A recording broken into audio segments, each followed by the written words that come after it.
hope you're all keeping well. Now, earlier in the week, Mr. Ross set you a challenge to try and read us a page or a chapter of your own favourite book. So I've got some fantastic ones up here that have been shared with us, and I'm sure you'll agree they are just wonderful. We'll be uploading some of those to Seesaw for you all to have a listen to very soon. So if you haven't had a go yet, maybe give it a go very, very soon. Looking forward to hearing them. Now we are up to chapter number 5 in our book. That's the chapter called Wild Magic Makes Things Go Wonky. Early the next morning, they met up by the tennis courts to search every inch of the park for magical creatures. Kit got briefly excited when she spotted a flash of dark fur in the bushes by the toilets. But when she followed the creature into the undergrowth, it turned out just to be a large German shepherd. It looked at her, panting. "There was a vole," it said excitedly. "I think it's still here." "You haven't seen some kind of magical creature, have you?" asked Kit. "Don't know about magical creatures, but there was a vole," said the dog. "A big one. I'm going to eat it, or make it my friend. I haven't decided. Vole." It put its nose to the ground and snuffed off through the bushes. "Anything?" asked Alita, following Kit. Josh was behind her, peering around for any rogue monsters that might come leaping out of the bushes. Kit shook her head. "Just a dog. It was talking, but it was just a dog." "So that means whatever the creature is, it's still around here somewhere," said Josh. "If it wasn't, the talking spell would have worn off by now, wouldn't it?" "I don't know where it could be though," said Kit. "Maybe it is time to try the sewers." "How do you even get into the sewers anyway?" "Maybe one of those metal covers on the floor." "Oh, I know. I learned a spell to reveal hidden entrances." She lifted one hand and lowered the other towards the ground, thinking about the sewers beneath her feet. "Pradashian," she said. A wobbly, glowing light appeared, beaming from the top of her fingers and pointing towards a metal grate in the floor, towards the edge of the lake. "There," said Kit in delight. "That's the way into the sewers. Nothing went wrong." "Wait," said Alita. "Maybe we don't need to go into the sewers quite yet." "Oh, good," said Josh. Alita pointed to a bush not far away, growing at the edge of the lake. "Notice anything weird?" They went closer, and Kit saw that the bush had some leaves missing. It looked as though something had taken a bite out of it. "It wasn't like that a few minutes ago when we came past it, Alita.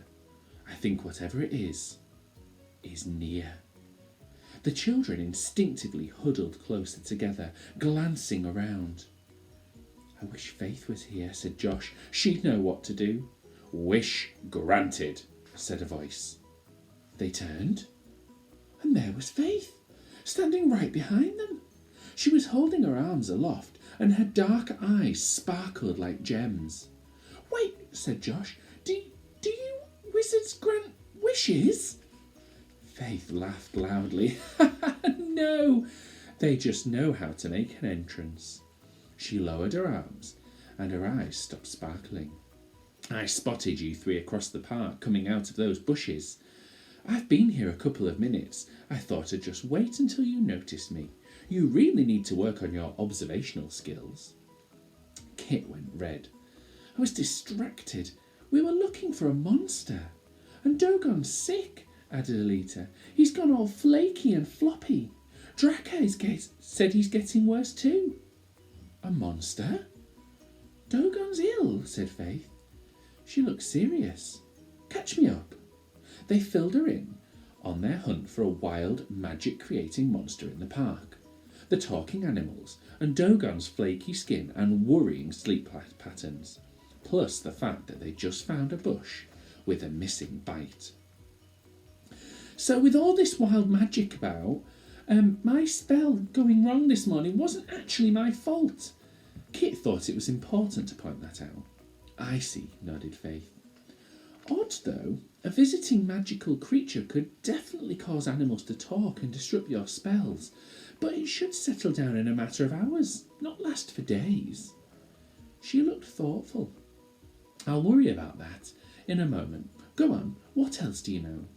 Well, we don't know what kind of creature is behind it all, or where it is, added Josh, but we do know that it likes the taste of bushes. Kit looked at the bush where the bite had been taken out. She looked beyond it. There was another bush with snapped twigs, closer to the water. Something very big had been that way. I think, she pointed behind her, it might be in the lake.